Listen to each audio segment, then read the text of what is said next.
Assalamualaikum guys dan selamat kembali ke channel aku. Okey. Bercakapnya aku kat sini adalah untuk mengclearkan kekeliruan hampa semua. Sebab aku tengok masih ramai lagi yang keliru antara supernova dan juga worst generation. Di antara kekeliruan yang aku selalu tengok adalah Tish bukan sebahagian daripada worst generation sebab dia tak ada kat Pulau Sabondi 2 tahun yang lalu. Worst generation ataupun supernova terdiri daripada kalangan kapten sahaja. Zoro bukan sebahagian dari worst generation. Supernova hanya ada di era Luffy sahaja. Jadi untuk menjawab kekeliruan ini, marilah kita mengenal maksud supernova dan juga worst generation. Kita pergi kepada maksud supernova dahulu. Supernova ataupun super rookie adalah gelaran yang diberikan kepada mana-mana lanun rookie yang berjaya mendapat bounty melebihi 100 million berry sebelum masuk ke New World. Di setiap era ataupun setiap zaman memiliki supernova mereka yang tersendiri. Sebagai contoh, 3 tahun sebelum pengembaraan Monkey D. Luffy, Port Tegas di Ace iaitu Abang Luffy mendapat gelaran supernova ketika melalui pelayaran bersama dengan krunya Spade Pirate. 2 tahun selepas Ace mendapat gelaran tu, Cavendish pula muncul sebagai supernova baru. Setahun selepas Cavendish, akhirnya muncullah 11 orang supernova baru yang muncul di Pulau Sabondi pada masa yang sama dan mempunyai bounty melebihi 100 million berry. Senarai 11 orang supernova tersebut adalah Straw Hat Luffy, Pirate Hunter Roronoa Zoro, Utas Captain Kid, Murder Machine Killer, Surgeon of Death Trafalgar Law, Red Flag X Drake, Roaring of Sea Apu, Magician Basil Hawking, Capone Gundabase J,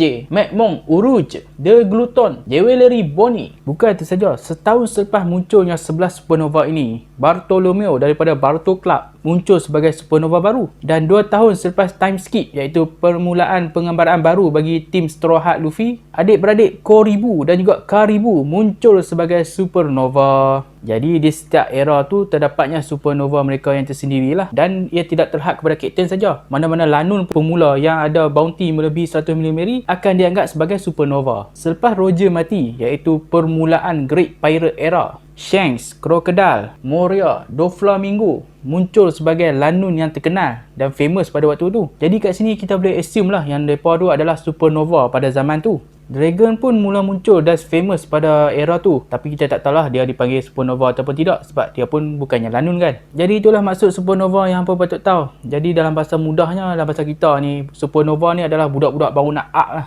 Okey, seterusnya kita pergi kepada worst generation pula. Okey, apa tu worst generation? Worst generation ataupun bahasa Melayu kita, generasi terburuk adalah istilah yang diberikan kepada 12 orang individu yang terdiri daripada 11 orang supernova tadi dan juga tambah seorang lagi, Yonko, Blackbeard, Marshall D. Tish. Sebab 12 individu ini dipanggil sebagai worst generation adalah kerana selepas kematian Yonko Whitebeard, mereka mula masuk ke New World dan menimbulkan pelbagai kekecohan. Kalau sesuatu perkara besar terjadi, pasti salah seorang daripada 12 individu itu akan terlibat sama. Disebabkan banyak konflik yang dilakukan oleh 12 orang ni, jadi orang ramai pun mulalah memanggil mereka sebagai worst generation, iaitu generasi yang muncul di akhir Great Pirate Era dan permulaan New Pirate Era. Okey, antara konflik-konflik yang ditimbulkan oleh 12 orang individu ini, yang pertama adalah Monkey D. Luffy memecah masuk ke penjara Impel Down dan seterusnya membawa banduan-banduan dari situ ke peperangan Marineford dan juga dia membunyikan loceng Ox Bell sebagai tanda cabaran kepada Marine. Blackbeard Marshall D. Tish pula membunuh Yonko Whitebeard dan merampas buah setannya, dan kemudian dia dengan kru-kru lanun barunya masuk ke New World dan merampas semua kawasan jajahan Whitebeard dan akhirnya menjadi Yonko setelah menewaskan sisa-sisa lanun Whitebeard. Trafalgar Law menjadi dalang kepada Rocky Port Accident dan mengambil 100 jantung lanun untuk dipersembahkan kepada World Government dengan tujuan menjadi Shichibukai. Utas Captain Kid dan krunya mula masuk ke New World dan mengganas. Dia memulakan keganasannya dengan mentargetkan Yonko Red Hair Shanks, tetapi akibatnya dia telah kehilangan salah satu tangannya disebabkan telah dipotong oleh salah satu kru Yonko Shanks. Selepas itu Kid telah berjaya mencederakan salah satu suite commander dan juga menenggelam menenggelamkan dua buah kapal sekutu Yonko Big Mom. X-Drake pula mencabar Yonko Kaido dengan menyerang salah satu kawasan jajahannya. McMahon Urus pula berjaya mengalahkan salah satu suite commander Yonko Big Mom, tetapi akhirnya ditewaskan oleh salah satu suite commander lain, iaitu Cracker. Supernova lain juga banyak yang masuk ke New World dan mencabar kawasan-kawasan Yonko yang lain, tetapi ada di antaranya yang menyertai Yonko juga. Antaranya ialah Capone Gambeji dan juga Apu. Jewelry Bonnie pula dikalahkan oleh Tish sejurus selepas masuk New World dan dia pun ditangkap Mary, tetapi dia berjaya melarikan diri. Cuma kru dia sajalah yang tak bernasib baik. Ada juga yang bertanya kenapa Tish dan juga Sanji tidak tergolong di dalam kalangan Supernova, kerana seperti yang aku kata tadi, gelaran Supernova diberikan kepada lanun-lanun pemula ataupun lanun-lanun rookie yang mempunyai bounty melebihi 100 million berry sebelum masuk ke New World. Sebelum masuk ke New World tu,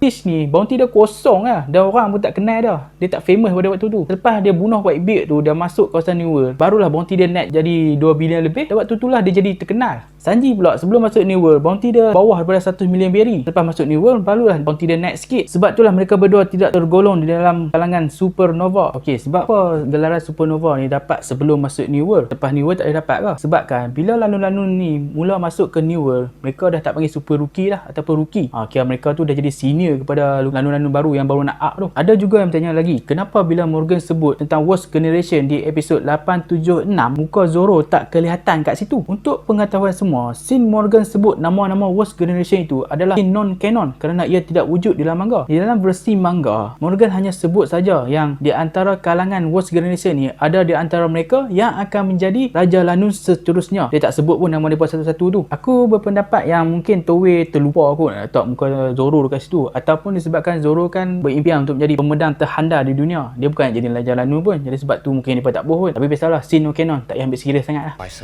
Jadi kesimpulannya dekat sini, bila sebut saja Supernova, kita dah tahu dah ia adalah lanun rookie yang mempunyai bounty 100 million berry sebelum masuk ke New World. Dan sebut saja Worst Generation, mereka adalah 12 orang individu yang terdiri daripada 11 orang Supernova zaman Luffy dan tambah seorang lagi, Yonko, Blackbeard, Marshall D. Tish.